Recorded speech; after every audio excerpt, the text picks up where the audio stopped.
दोस्तों, actually let हो गया मुझे इस वीडियो को बनाने में। उसके लिए सॉरी, बट अभी एक क्वेश्चन आएगा। जो क्वेश्चन होगा कि configure auto FS and auto mounting. तो auto FS and auto mounting में आपको पता है ना डिफरेंस, ऑटो एफएस क्या है और ऑटो माउंटिंग क्या है।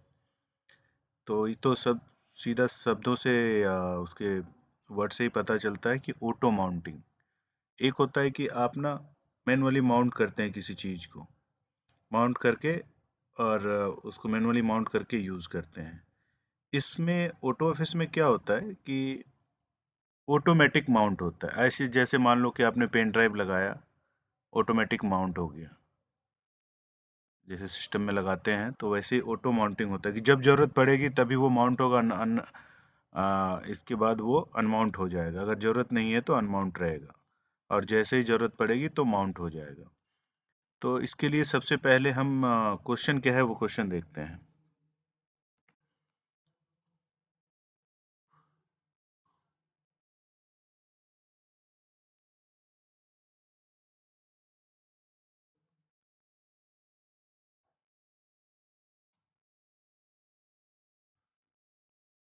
क्वेश्चन है, ये है क्वेश्चन।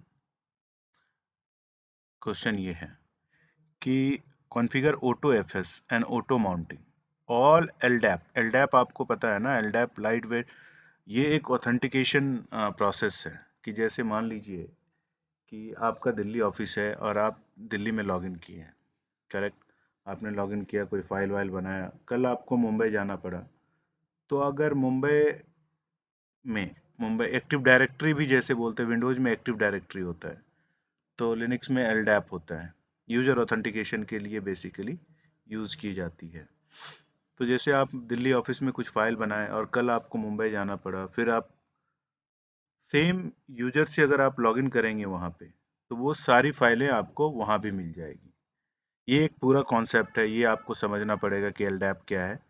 और एलडैप एलडैप एक सर्वर भी होता है। तो इसमें जो मैं बताने जा रहा हूँ इसमें सिर्फ क्लाइंट की बात हो रही है, ना कि सर्वर की। सर्वर आप देख लेना, किसी भी वेबसाइट से आप सर्वर बना सकते हैं, मतलब प्रॉपर टेस्टिंग के लिए और प्रॉपर कि हाँ आपने जो कॉन्फ़िगर किया है वो सही चल रहा है कि नहीं। तो कह रहा है कि all LDAP user home directory expected via NFS. NFS is also है which is available on util example.com। Example DNS name है और आईपी एड्रेस है। And your NFS export directory is home for the remote user one.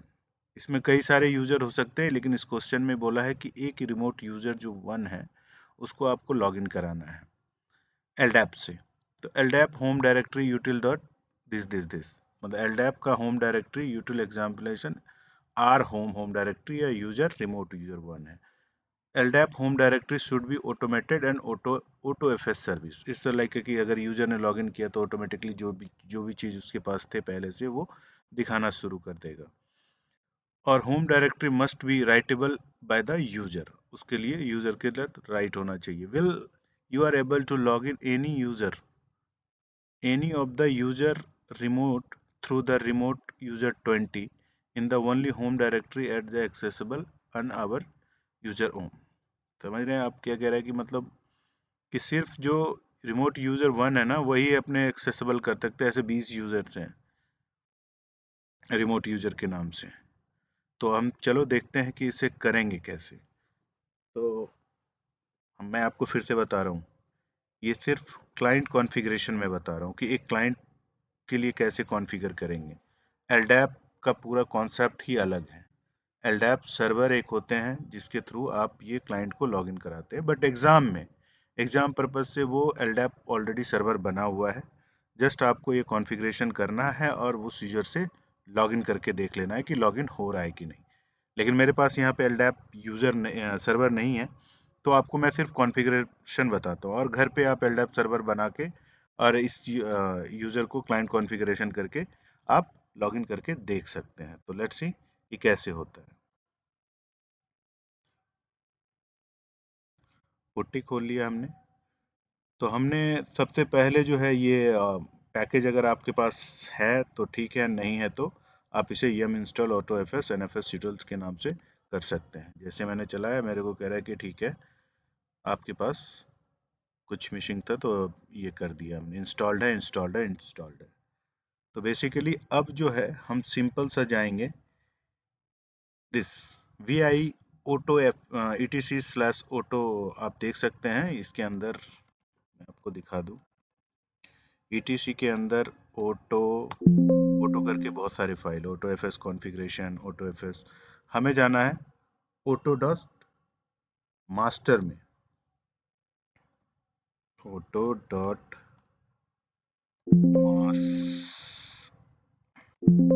Master, यहाँ पे आ गए। अब आपको question में क्या था, क्वेश्चन में था कि बॉस एक यूजर है जिसका डायरेक्टरी आर होम है, तो हम यहाँ पे जस्ट एंट्री करा देंगे, सिंपल है,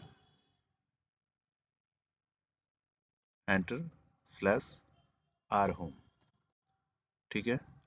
और मैं इसको बोल रहा हूँ कि स्लैश etc स्लैश, जो ऊपर है वही है सेम, ऑटो, आगे की जो कॉन्फ़िगरेशन है इस फाइल के अंदर आप देख सकते हैं।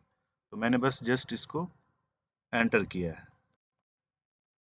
MSC करेक्ट, बस ये हो गया। यहाँ से आप सेव करके बाहर निकल जाएंगे, करेक्ट। अब उस फाइल में जो हमने दिया था MIS, अब इस फाइल में आप देखेंगे पूरे कॉन्फ़िगरेशन यहाँ पे देने होंगे हमें, तो हम एंटर करते हैं और यहाँ पे हमें यूजर्स इंफॉर्मेशन देगा, रिमोट यूजर 1 था ना, 1 था, हमने यूजर दे दिया। ऐसे ही ऐसे ही आपको जो नीचे सिंटैक्स है वैसे ही आपको लिखना है कि यूजर को read write, okay, soft, okay, comma, int, ठीक है। अब जो है इसके पूरे बताया गया था ना कि utils डॉट एग्जाम्पल और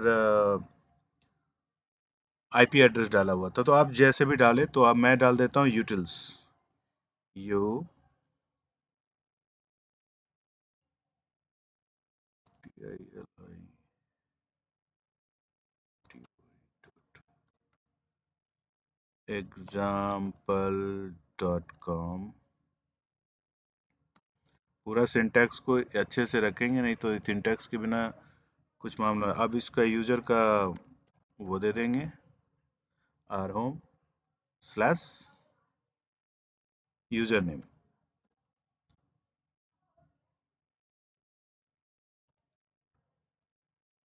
यूजर 1, बस यही कॉन्फ़िगरेशन आपको एग्ज़ाम में करने हैं, आपका एग्ज़ाम कंप्लीट हो गया। आप आप यूज़र जैसे एग्ज़ाम में आप सिर्फ लॉगिन कर सकते हैं कि मैंने यूज़र रिमोट यूज़र से लॉगिन करता हूँ मैं, टू यूज़र 1, लॉगिन नहीं होगा क्योंकि LDAP सर्वर नहीं है हमारे पास, तो मेरे हिसाब से लॉगिन तो होगा नहीं। आ गया ये, लेकिन आप एग्ज़ाम में बस आपको इतना ही करना है और आप लॉगिन कर जाएंगे। तो ये रहा ऑटो एफएस का क्लास। आगे हमारा स्टोरेज से रिलेटेड है, एक चैप्टर जो लास्ट बचा हुआ है स्टोरेज, और दूसरा बचा हुआ है कंटेनराइजेशन, कंटेनर, ये दोनों नेक्स्ट क्लास में हम करते हैं। Thank you so much.